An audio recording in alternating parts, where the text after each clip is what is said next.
감사합니다. 우리 신명기 24장 하나님 말씀 신명기 24장 오늘은 16절 한 절 말씀 보겠습니다. 신명기 24장 16절 한 절이니까 우리가 두 번 우리 함께 합독하겠습니다. 앞에 파워포인트 참고하시고요. 자, 우리 같이 합독합니다. 시작. 아버지는 그 자식들로 말미암아 죽임을 당하지 아니할 것이요 자식들은 그 아버지로 말미암아 죽임을 당하지 아니할 것이니 각 사람은 자기 죄로 말미암아 죽임을 당할 것이니라. 다시 한번. 아버지는 그 자식들로 말미암아 죽임을 당하지 아니할 것이요 자식들은 그 아버지로 말미암아 죽임을 당하지 아니할 것이니 각 사람은 자기 죄로 말미암아 죽임을 당할 것이니라. 아멘. 오늘 저는 이 본문을 중심으로 해서 성경에 연좌죄는 없다, 연좌죄는 없다라고 하는 그런 주제로 말씀을 드리려고 합니다. 오늘 이 말씀은 여기뿐만이 아니라 성경은 연좌죄, 즉 개인의 책임을 그 가족에게 묻는 그런 연좌죄에 대한 그 율법의 말씀. 그런데 연좌죄가 있다고 하는 것이 아니라 연좌죄가 없다라고 성경은 그렇게 율법으로 하나님이 오늘 말씀하고 계십니다. 연좌죄뿐만이 아니라 오늘 아울러서 우리는 가계 저주론이라고 하는 그런 주제를 그런 이야기들을 우리가 종종 신앙생활하면서 우리가 들어보게 됩니다. 가계 저주론. 그러니까 그 부모의 그러한 부모의 어떤 그런 저주가 자녀들에게 후손들에게 그 저주가 계속적으로 유전되거나 또 그 저주가 계속된다고 하는 거죠. 그런데 이 연좌죄와 마찬가지로 성경은 분명하게 말씀합니다. 이 가계 저주론이라고 하는 것이 전혀 성경적이지 않은 비성경적인 완전히 미신적인 그런 풍습이고 그 다음에 그러한 풍습들이 잘못되었음에도 불구하고 여전히 우리 기독교 내에서도 어떤 교단이라고 제가 말씀드리기가 뭐합니다만은 그 교단은 이 교리가 이 가계 저주론이라고 하는 것이 교리도 아닌데 마치 성경적인 양 그것을 아주 성경의 핵심적인 그러한 개념으로 이제 어떻게 보면 그 교단의 정체성을 가지고 있는 것처럼 그렇게 중요하게 다루고 있습니다. 가계 저주론. 과연 그러할까라고 하는 생각을 우리가 해봅니다. 그런데 오늘 성경은 연좌죄와 이런 가계 저주론에 대한 그 언급은 없습니다만 똑같습니다. 가계 저주론이나 또 연좌죄는 분명하게 성경이 금지하는 것이다. 자, 연좌죄에 대해서 이제 우리나라의 유래를 제가 한번 찾아봤습니다. 연좌죄. 그 부모의 죄가 그 가족에게 책임을 묻는 그런 연좌죄가 지금도 유효한가? 어떤 부분은 법적으로는 폐지가 되어졌습니다. 그런데도 불구하고 그러한 연좌죄에 대한 그런 부스러기들이 아직까지도 우리의 삶에 또 우리의 가정과 우리 후손들에게 영향을 미치고 있다. 가계 저주론이라는 것은 이제 하나님을 믿든 안 믿든 특별히 무신론적인 그런 풍습에 의하기도 하고 우상을 숭배하는 사람들이 특별히 잘 써먹는 거죠.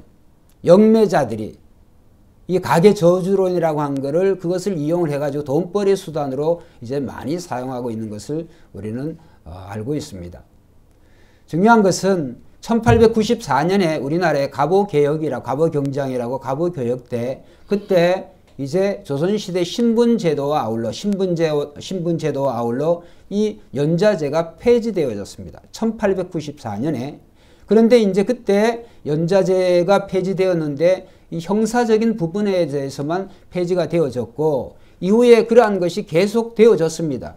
그러다가 6.25를 거쳐서 이제 사상범들 또 이 이북의 종노릇하거나 그 하수인 노릇한 그런 부역자들 그리고 또 월북 인사들에 대해서 연좌죄가 계속적으로 그것이 영향을 미쳤습니다. 그러다가 이제 1980년 8월 1일 날 연좌죄가 완전히 폐지가 되어졌습니다. 1980년 8월 1일 날.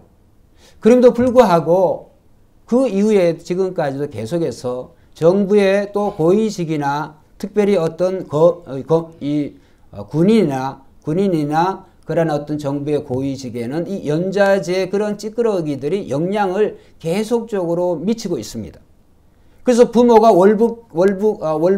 월북자든지 아니면 또 이 일제 일본의 그런 어떤 친일의 그런 후손이라고 한다면 그러한 것들을 연좌제는 없어졌지만 여전히 그것을 통해서 그런 뒷조사를 하고 그 후손들에게 자녀들에게 영향을 미치는 것을 우리가 생각해 볼 수가 있습니다. 지금 우리가 이 여야가 어떤 부분에 대해서 이 친일이라고 하는 우리가 일본 36년 동안의 식민지 생활하면서 이 친일한 그러한 세력에 대해서 그것을 청산해야 된다고 하는 그런 주제가 상당히 오랫동안 지금까지 있습니다. 물론 친일한 그 당사자들에 대해서 그분들에 대한 것을 그 당시에 정리하지 못한 것도 어떤 이유가 어떤 원인이 되어지겠지만은 그러나 그 조상이 친일을 했다고 해가지고 어느 후손까지도 전부 다 친일로 다 봐가지고 정죄한다고 한다면 그 형사적으로 다스린다고 한다면 특별히 세상은 어쩐지 모르지만은 성경은 그러한 연좌제에 대해서 성경은 100% 금지시키고 있다라고 하는 것을 꼭 명심하시기를 바랍니다. 오늘 성경 여기저기에 보면 특별히 오늘 이 신명기 본문에서도 아버지가 그 자식들로 말미암아 죽임을 당하지 아니할 것이 이게 무슨 말입니까? 아버지는 죄가 없는데 자식이 아니라 자식들 복수입니다. 여러 자식 중에 하나가 그런 어떤 국가 또는 중차대한 그런 범죄를 저질러 가지고 그 자녀의 그 죄 때문에 부모에게 책임을 묻는다든지 아니면 또 그 아버지로 말미암아 그 자식이 죽임을 당한다든지 아니면 그 자녀가 해로움을 당한다. 이것이 이제 연좌제죠. 연좌제. 그런데 성경은 분명히 하나님께서는 율법으로 그것을 이미 3400년 전에 금하고 계신다. 우리가 성경 이제 여기저기 이제 찾아보겠습니다만은 성경에 이 예레미야 선지자도 그렇고 에스겔 선지자도 그렇고 이제 이 다윗왕 시대에도 그렇고 아버지의 이가 실이다고 해가지고 아들이 이가 실이다.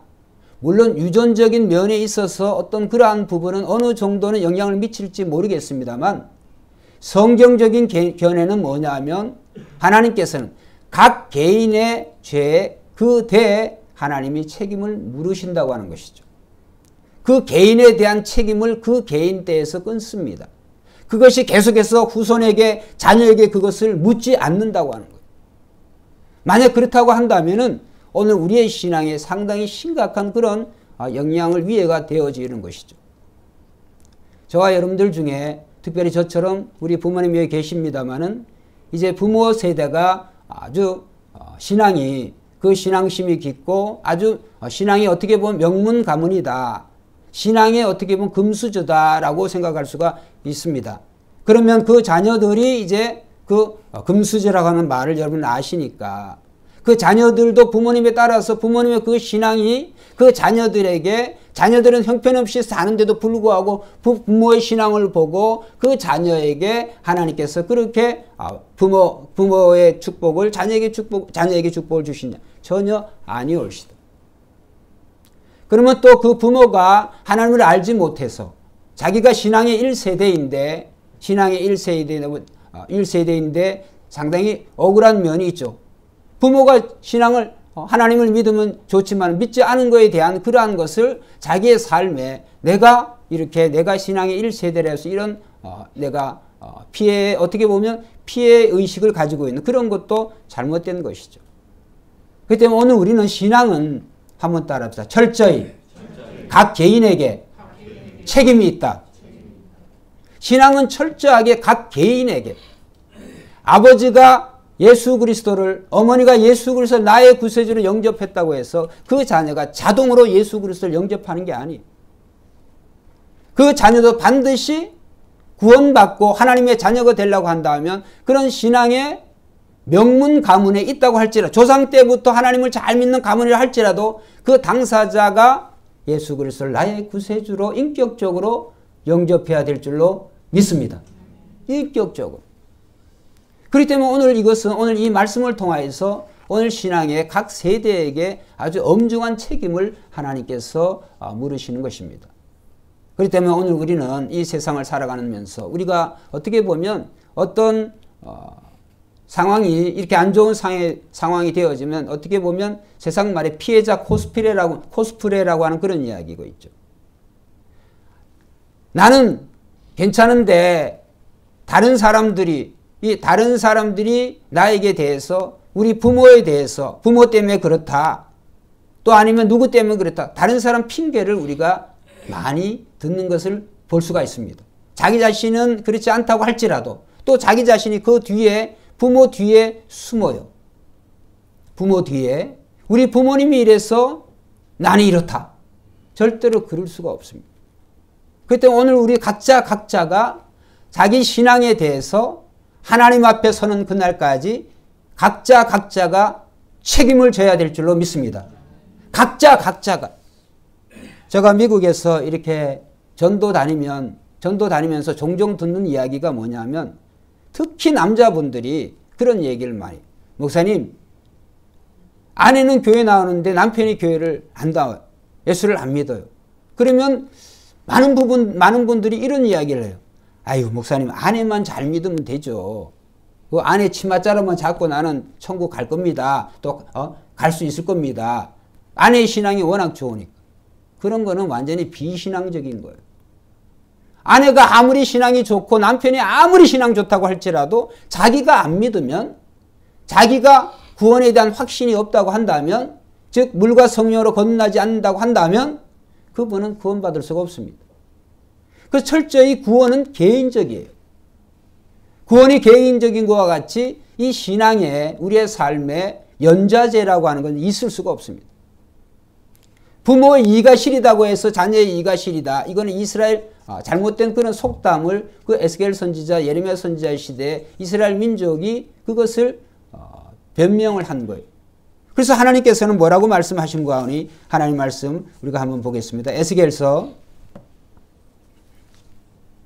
18장 19절 우리 한번 읽어보겠습니다. 19절 20절 시작. 그런데 너희들은 이르기를 아들이 어찌 아버지의 죄를 감당하지 아니하느냐. 아들이 정의와 공의를 행하며 내 모든 죄와 질병을 그는 반드시 살려니와 범죄하는 그 영혼은 죽을지라. 아들은 아버지의 죄악을 담당하지 아니할 것이요 아버지는 아들의 죄악을 담당하지 아니하리니 의인의 공의도 자기에게로 돌아가고 악인의 악도 자기에게로 돌아가리라. 이스라엘 왕 중에 아마샤라고 하는 왕이 있습니다. 아마샤. 근데 이 유다 왕인데 이 아마샤는 자기 부왕, 자기 아버지가 그 아버지의 신하들에 의해서 아주 비참하게 죽음을 당했습니다. 그래서 어떻게 이 천신만고 끝에 이 아마샤가 왕이 되어졌습니다. 왕이 되어서 자기가 힘이 있으니까 자기 아버지를 죽인 그 신하들을 죽였습니다. 그런데 아마샤가 왕으로서 얼마든지 그 자기 아버지를 죽인 그 신하들의 자식까지 죽일 수가 있었는데 죽이지 않았습니다. 왜냐하면 연좌제를 성경이 금하고 있기 때문에. 자, 하나님 말씀을 보겠습니다. 열왕기하 14장 6절. 14장 6절 읽어보겠습니다. 시작. 왕을 죽인 자의 자식들은 죽이지 아니하였으니 이는 모세 율법책에 기록된 대로 함이라. 곧 여호와께서 명령하여 이르시기를 자녀로 말미암아 아버지를 죽이지 말 것이요 아버지로 말미암아 자녀를 죽이지 말 것이라. 오직 사람마다 자기의 죄로 말미암아 죽을 것이니라 하셨더라. 할렐루야. 성경은 이 연좌제 또는 연좌제 아울러 이 가계 저주론, 부모가 부모에게 되어진 그러한 어떤 저주들이 어떻게 보면 우리 예수 믿는 사람들이 그 저주라고 하는 것은 뭐 있을 수가 없죠. 그런데 어떤 믿지 않는 사람들 할지라도 믿는 사람들 그러한 생각을 가지고 있다고 한다면 나의 죄가 자식에게도 그대로 유전될 것이다. 그거는 그분이 그렇게 생각하시는 거지 하나님께서는 절대로 각인의 그러한 아버지의 죄를 아들에게 묻지 않으십니다. 그러면 이렇게 이제 질문을 할 수가 있죠. 목사님, 그러면 이 다윗 왕과 이 밧세바 그 사이에서 자식이 태어났는데 하나님이 그 자식을 죽이셨죠. 그건 자식에게 보복하시는 거 아닙니까? 연좌제 아닙니까? 이렇게 질문할 수가 있어요. 그런데 여러분 가만히 한번 생각을 해보세요. 이 밧세바라고 하는 이 여인이 이 다윗의 부인이에요, 아니에요? 대답을 해보세요. 밧세바가 이 다윗의 부인이에요? 아니에요. 이거는 자기 부하 장수 우리아라고 하는 사람의 부인이에요. 성경은 결혼한 사람이 또 결혼한 그 유부남이 유부녀의 간통이 되어 둘 다 돌로 쳐 죽이라고 그랬어요. 모세의 율법이 그래요. 근데 어떻게 보면 다윗 왕은 왕이었고 밧세바는 어떻게 보면 밧세바를 제가 변호하려고 하는 게 아니라 밧세바는 힘이 없어요. 왜? 남편은 이제 전장의 최전선에 가 있고 이 다윗에게 충성스러운 그런 신하인데, 그런데 다윗이 그 정말 자기 부하들은 그 전쟁에서 목숨을 내놓고 나라를 위해서 자기를 위해서 왕을 지키고자 싸우고 있는데 자기는 한걸의 왕궁에 거느면서 그 밧세바가 목욕하는 것을 보고 그 정욕을 참지 못해가지고 이 밧세바를 데리고 왔어요.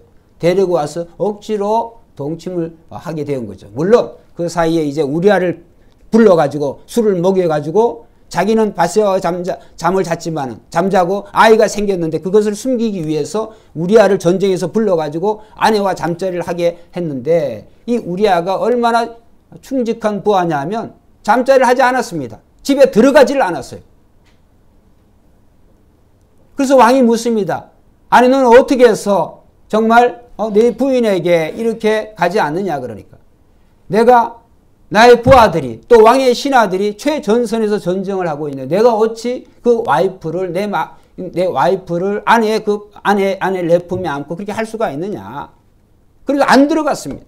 여러 차례 다윗이 그런 것을 그 임신한 그것을 덮기 위해서 시도를 했는데 안 되어지니까 다윗이 아주 사악한 방법으로 이 우리아가 얼마나 충직하냐 하면 우리아의 손에 편지를 들려서 이제 우리아보다 더 높은 그 군대 사령관인 요압이라고 하는 장군에게 편지를 지어 보냈는데 편지의 내용이 이 우리아를 죽이라고 하는 거예요. 어떻게 제가 생각할 때 어떻게 보면 우리아도 어느 정도 눈치가 있으면 좀 채지 않겠나. 바보 멍충이가 아닌 이상. 그런데 우리아는 정말 충직한 사람이었어요.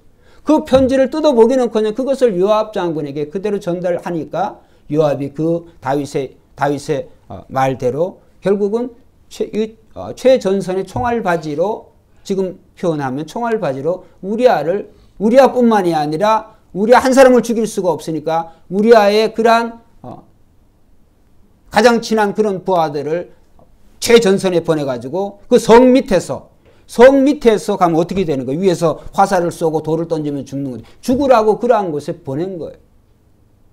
그 어떻게 됐습니까? 죄 없는 우리아의 부하들이 이 다윗이 그 강간한 그 사건을 덮기 위해서 애매한 그런 피해자가 되어졌어요. 만약에 하나님께서 이 다윗과 밧세바 사이에서 난 자식을 하나님이 살려주셨다고 한다면 하나님은 불의한 하나님이시 되시는 거예요. 그래서 하나님께서 그 아들을 죽이신 것은 이 다윗과 이 밧세바에게 벌을 주신 거예요. 아들이 벌받을 짓을 해서 그 자식이 무슨 죄가 있습니까? 벌받을 짓을 해서가 아니라 다윗과 이 밧세바의 이 다윗의 잘못에 대해서 하나님께서는 벌을 내리신 것이죠. 거기서 끝나지 않습니다. 다윗은 왕으로서 그 다음에 하나님의 그 정말 그 불순종을 하였기 때문에 그 이후에 이 다윗은 많은 그런 그 대가를 혹독하게 치르게 되어졌다. 자기는 백주 대낮에 그 밧세바를 취했지만은 이제는 나중에 보면 압살롬이라고 하는 자기 자녀가 자기 이 아버지의 그 첩들과 백주 대낮에 왕궁에서 그런 성적인 그런 타락을 하게 되는 그런 것들을 보게 된단 말이죠. 여러분, 오늘 성경은 오늘 하나님의 말씀 완전한 줄로 믿습니다. 하나님의 말씀 완전해요. 하지 말라 그러면 우리는 안 해야 돼요. 그 다음 하나님께서 가계 저주론에 대해서, 이 가계 저주론에 대해서 하나님께서 그러한 게 비성경적이고 아버지의 죄가 자식에게 묻는 게 없습니다. 그러면 이렇게 또 누구는 얘기를 할 수가 있습니다. 목사님, 그러면 아담이 범죄하여서 우리 원죄를 가지고 있지 않습니까? 그렇습니다. 원죄라고 하는 단어는 맞아요. 왜? 아담 안에서 저와 여러분들이 아담이라고 하는 아담과 하와 안에 우리가 포함되어 있는 거니 그 안에 아담의 후손인 것은 맞지만 오늘 아담의 원죄로 인해서 오늘 우리가 이 아담이 지었던 에덴 동산에 지었던 그 죄를 우리가 짓지 않았는데 그 아담과 같이 우리가 하나님의 저주를 받았다. 그거는 있을 수가 없는 이야기예요. 왜? 아담이라고 하는 대표성의 원리에 대해서, 대표성의 원리 때문에 오늘 우리가 원죄라고 하는 말이 되어지지만은 하나님께서는 그 원죄라고 하는 것이 그 해당 사항이 되지 아니하도록 완전한 인간이자 완전한 하나님이신 예수 그리스도를 통하여서 두 번째 아담이신 예수 그리스도를 통하여서 우리는 원죄 아닌 그 이상으로 하나님의 자녀로 회복된 줄로 믿습니다. 더 이상 아담의 저주가 우리에게 작용을 하지 않습니다. 그러나 믿지 않는 자들에게는 아담의 원죄라고 하는 그 아담 안에 있어서 해결되지 못한 하나님을 모르고 거역하고 불순종하는 거기에 대한 대가를 후손들이 아담이 굳이 지은 죄를 우리가 짓지 않는 그 사람들이 우리가 후손들이 안 짓는다 할지라도 아담과 같은 죄를 그보다 더한 죄들을 불신자들은 짓고 살아가기 때문에 그들은 하나님의 저주를 하나님의 심판을 피할 길이 없어요. 그런데 우리는 예수 그리스도를 믿음으로 말미암아 우리는 원죄에 대해서 그러니까 우리가 기도할 때 하나님 예수를 믿는데 예수 그리스도를 내 모든 죄를 이런 자범죄들을 용서해 주심을 감사합니다. 그러나 하나님 이 원죄는 어떻게 할까요? 이렇게 물을 수도 있죠.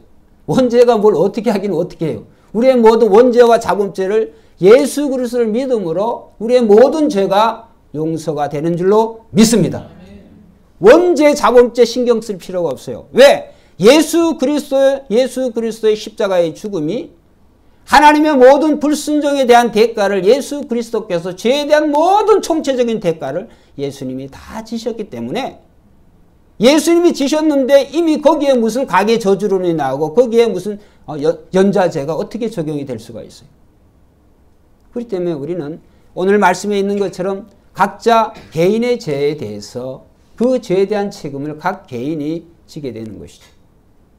구약 성경뿐만이 아니라 이거는 찾지 않았는데 로마서 14장 12절에 보면 이러므로 우리 각인이 자기 일을 하나님께 짓고 하리라. 각자가 하나님 앞에 짓고 하리, 직접 고하리라. 이런 말씀입니다. 또 우리가 성경을 읽어보면 이제 사무엘하 21장에 보면 이런 내용이 나옵니다. 다윗의 시대에 다윗이 굉장히 그 전에 이 밧세바의 사건에 대해서 철저히 회개하고 정말 그것 이외에는 다윗이 하나님 앞에 그 범죄한 게 별로 안 나오죠. 특별한 그러한 것들이. 그렇게 다윗이 선한 왕으로서 이렇게 백성들을 잘 다스렸는데 3년의 기근이 들었어요. 3년의 기근이. 다윗이 원인을 몰라요. 그래서 사무엘하 21장에 다윗이 엄청나게 기도를 합니다. 하나님 왜 이런 기근이 들어가지고 이 나라에 또 그 다음에 전염병이 돌고 그 수많은 사람들이 죽어가고 하나님 어떻게 된 일입니까? 그러니까 하나님께서 다윗에게 깨닫게 해주십니다.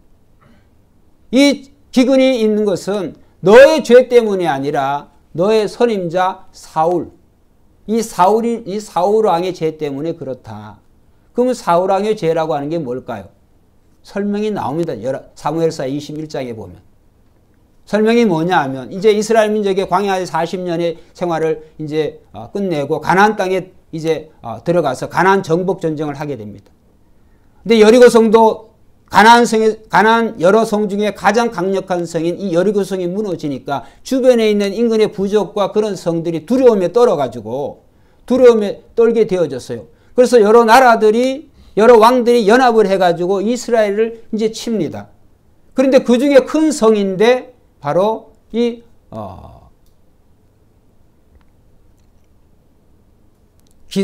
기브온, 아니, 기브온, 예, 기드온이라는 기브온이라고 하는 굉장히 그 기브온 민족이 아주 다른 민족들보다 강대하고 큰 성을, 아주 큰 성의 그런 민족인데 기브온 민족이 항복을 합니다. 항복을 하면서 자기네들이 멀리 사는 것처럼 다 떨어진 신발을 신고 사신들이 오고 그 다음에 부패한 음식을 가지고 여호수아를 속여요. 이스라엘 나라가 하나님이 함께 하시는 나라이기 때문에 우리가 두려워서 먼저 항복을 합니다. 그러니까 우리가 이렇게 먼 곳에서 왔는데 보세요. 음식과 우리의 의복이 또 다 헤어지지 않았어요. 거짓말을 했어요. 그때 여호수아를 비롯해서 이스라엘의 족장들이 하나님께 여쭤봤어야 되는 거예요. 그런데 하나님께 물어보지도 않고 그들이 하나님의 이름으로 기브온 민족과 언약을 맺어버려요. 하나님의 이름으로. 그래서 기브온 민족이 이스라엘 가운데 이제 하나님의 성전에 그 장작을 패고 물을 깃는 그런 일을 하는 그런 종으로 이제 삼게 되어지죠. 그러나 중요한 것은 그들이 하나님 앞에서 언약을 맺었기 때문에 기브온 민족은 이스라엘 민족과 같아요. 그런데 사울 때 이 사울 왕이 기브온 민족을 상당히 많이 학살시켜 버렸어요.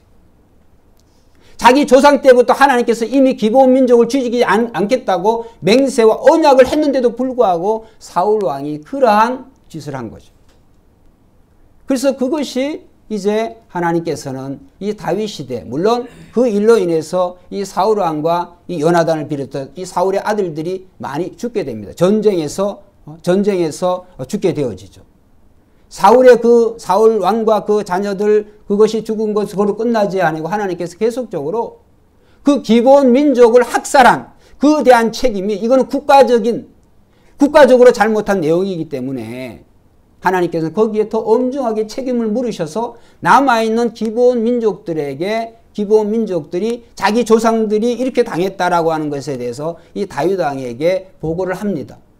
다윗 왕이시여, 정말 우리의 조상들이 이 여호수아 그 시대에 이렇게 하나님 언약을 맺었는데 사울 왕이 우리 민족들을 이렇게 무참히 학살을 했습니다.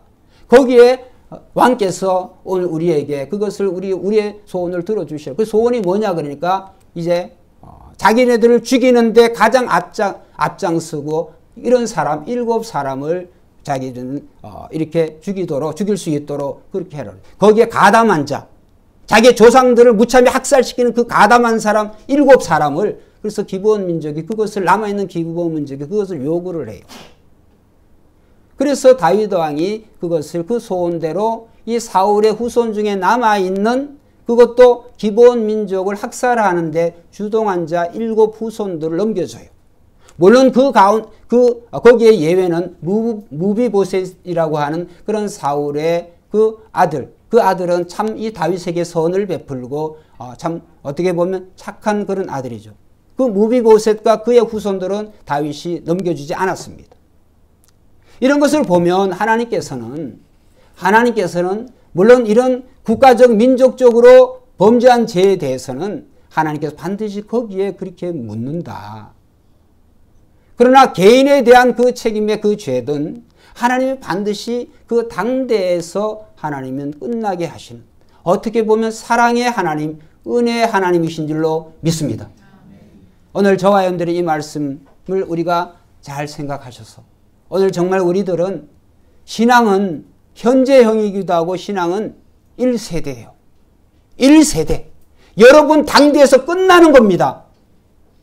여러분의 자녀들이, 우리의 자녀들이 우리 부모님처럼 예수 그리스도를 나의 주 나의 하나님으로 믿고 잘 섬기지 않으면 여러분의 부모 때문에 무슨 뭐가 돼, 그런 거 없어요. 각 개인에 대한 책임을 각인이 묻는다는 거예요. 그렇다고 한다면 1세대 예수 믿는 분들도 우리는 감사하죠. 내 세대가 더 잘 믿으면 문제는 이제 더 잘 믿는 그런 삶이 여러분 후손들에게 어떤 영향력을 미쳐지게 되겠죠. 예를 들어서 좋은 나무에는 좋은 열매가 맺혀지게 되어 있습니다. 그러나 맨날 부부가 또 부모가 욕이나 하고 자녀들 저주나 하고 그런 가정에 있다고 한다면 그 자녀들이 뻔한 거 아니겠습니까? 근데 그 부모님이 정말 정직하게 착하게 진실하게 그의 삶을 정말 어떻게 하면 예수님을 닮아갈까? 예수님 말씀대로 살아갈까? 그렇게 산다고 한다면 그 자녀들은 잘못된 길로 간다고 할지라도 그 부모의 남겨놓은 그런 신앙의 유산 때문에 대부분 돌아오게 돼요. 할렐루야. 그러니까 오늘 이 말씀은 뭐냐면 각 개인의 1세대든 2세대든 오늘 우리가 더 잘 믿어야 되는 거예요. 더 잘 하나님 앞에 우리의 신앙이 인정받을 수 있는 그런 신앙이 되도록 오늘 우리의 신앙은 교회 중심, 예수님 중심, 말씀 중심. 할렐루야. 그럼 어떻게 하든지 여러분 지금까지 어떻게 보면 신앙의 연조가 많으신 분들은 나름대로 열심히 최선을 다해서 여기까지 왔습니다. 그런데 불구하고 여러분들은 더 열심히 더 끝까지 주님 앞에 서는 그날까지 우리의 신앙은 계속적인 진행형이 되죠. 완료형이 아니라. 여러분들이 좋은 신앙의 모범을 보일수록 이제 그 자녀는 틀림없이 잘못된 길로 갔다고 할지라도 다시 돌아올 수 있는 그런 확률이, 그런 가능성이 굉장히 많죠. 근데 여러분들이 그것을 잊어버리고 그냥 대충대충 한다고 한다면 여러분의 자녀들은 대충대충의 그러한 모범을 보여지는 거죠. 대충대충. 그렇다고 한다면 그 자녀의 자녀들은 어떻게 되어지겠습니까? 희망이 없는 것이죠. 오늘 이제 여기까지 설교를 드리고 오늘 우리 태영 형제, 우리 태윤 형제, 우리 태술 형제는 오시지 못했지만은 저는 두 분을 이렇게 형제들을 보면 바로 그 자리에서 우리 두 분을 제외한 모든 분들이 어머니가 앉으신 그 자리에서 어머니가 어떻게 기도했고 자녀들을 위해서 기도했고 어머니가 어떻게 신앙생활했다고 하는 것을 우리는 다 기억하고 있어요. 우리 태영 형제가 그런 말씀을 했어요. 그 어머니의 기도가, 어머니의 삶이 예수 그리스도를 얼마나 뜨겁게 사랑하고 교회를 사랑하고 그러한 모범 때문에 두 분이 이 자리에 계신 줄로 믿습니다. 우리 고 서민승 권사님이 신앙과 모범을 보이지 못했다고 한다면, 그저 그런 신앙생활을 했다고 한다면 과연 형제들이, 이 자녀분들이 오늘 이 자리에 앉아 있을 수 있을까? 저는 그 모태의 신앙이기도 하고 목사로서 이 말씀을 준비하면서 정말 더 잘해야 되겠다. 지금 뭐 잘 못하지만은 더 잘해야 되겠다. 어떤 것을 모든 면에 있어서 신앙생활도 더 잘해야 되겠고 자식 노릇도 더 잘해야 되겠고 부모 노릇도 더 잘해야 되겠다. 여러분 세월은 절대로 다시 돌아오지 않습니다. 세월은 절대로 돌아오지 않아요. 세월은 금방 갑니다.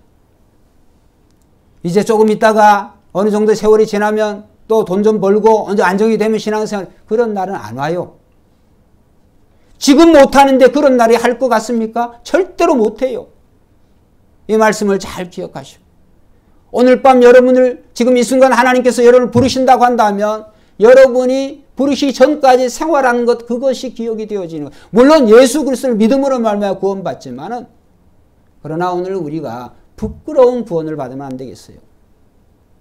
부끄러운 구원이라고 하는 것은 겨우 그냥 구원받는 거예요. 겨우. 어떤 분들은 그래요. 목사님 그냥 천국만, 다른 거 다 필요 없고 천국만 가면. 여러분 예수 그리스도를 믿으면 우리가 나의 주 나의 구세주 영접하면 물론 천국 가죠. 그런데 천국에도 상급이 있어요. 천국에도 신분이 있어요. 여기 우리나라는 신분제가 폐해졌지만 천국에도요. 하나님께서는 이 땅에 살아가는 동안에 우리가 했던 그러한 선한 행위, 그 행위를 통하여서 그 신분이 있지 않겠어요? 신분이라고 하는 것은 예수님이 하신 말씀이에요. 야고보와 요한의 그 부모가 또 야고보와 요한이 예수님이 하나님의 나라에 들어가 우리를 좌우편에 앉혀주세요. 예수님의 좌우편에 누가 앉을 것은 그것은 하나님이 하실 일이에요. 그들이 말한다고 해서 그 되어지는 게 아니에요. 그렇기 때문에 오늘 우리는 정말 우리가 최선을 다해서 오늘 신앙의 각자에 대한 책임을 여러분이 져야 된다고 하는 것을 꼭 생각하시고, 신앙의 연자제는 없고 가계 저주론이라고는 있을 수가 없어요. 오늘 우리는 이 말씀을 꼭 기억하셔서 정말 살아가시는 동안에 하나님 앞에 서는 그날까지 최선을 다해서 신앙생활, 믿음생활 잘 하시기를 주의 이름으로 축원합니다.